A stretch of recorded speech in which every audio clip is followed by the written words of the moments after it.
income to supply their wants made her eager to regain the friend she had so carelessly sacrificed. And she addressed Lady Bertram in a letter which spoke so much contrition and despondence, such a superfluity of children, and such a want of almost everything else, as could not but dispose them all to a reconciliation.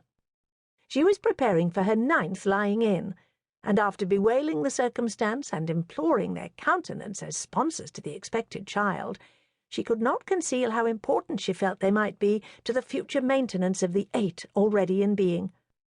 Her eldest was a boy of 10 years old, a fine-spirited fellow who longed to be out in the world, but what could she do? Was there any chance of his being hereafter useful to Sir Thomas in the concerns of his West Indian property?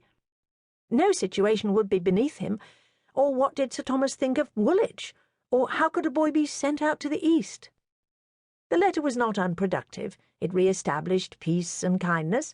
Sir Thomas sent friendly advice and professions. Lady Bertram dispatched money and baby linen, and Mrs. Norris wrote the letters.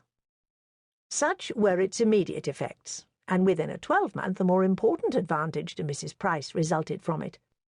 Mrs. Norris was often observing to the others that she could not get her poor sister and her family out of her head, and that much as they'd all done for her, she seemed to be wanting to do more. And at length she could not but own it to be her wish that poor Mrs. Price should be relieved from the charge and expense of one child entirely out of her great number.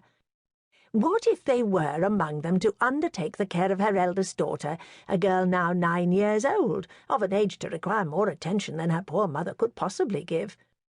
The trouble and expense of it to them would be nothing compared with the benevolence of the action. Lady Bertram agreed with her instantly. "I think we cannot do better," said she. "Let us send for the child."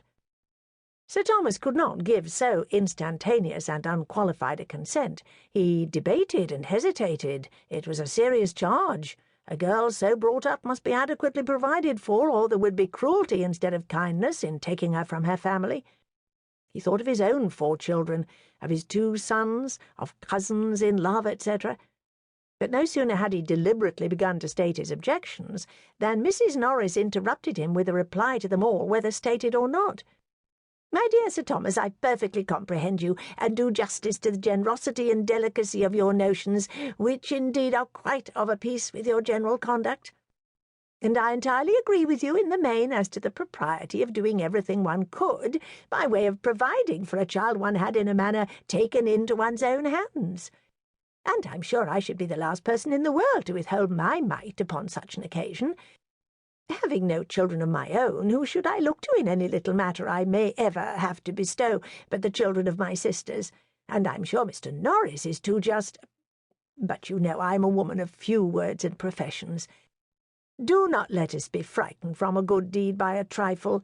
Give a girl an education, and introduce her properly into the world, and 10 to 1 but she has the means of settling well, without farther expense to anybody.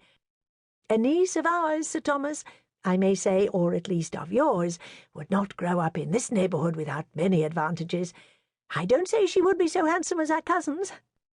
I dare say she would not, but she would be introduced into the society of this country under such very favourable circumstances as in all human probability would get her a creditable establishment. You are thinking of your sons, but do not you know that of all things upon earth that is the least likely to happen, brought up as they would be, always together like brothers and sisters? It is morally impossible. I never knew an instance of it. It is, in fact, the only sure way of providing against the connection.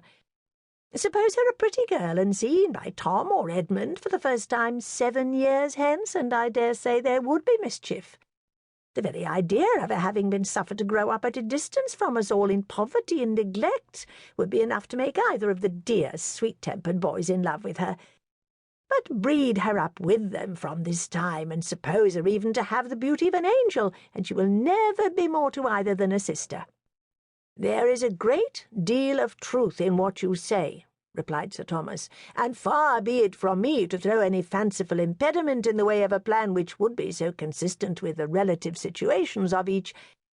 I only meant to observe that it ought not to be lightly engaged in, and that to make it really serviceable to Mrs. Price and creditable to ourselves, we must secure to the child, or consider ourselves engaged to secure to her hereafter."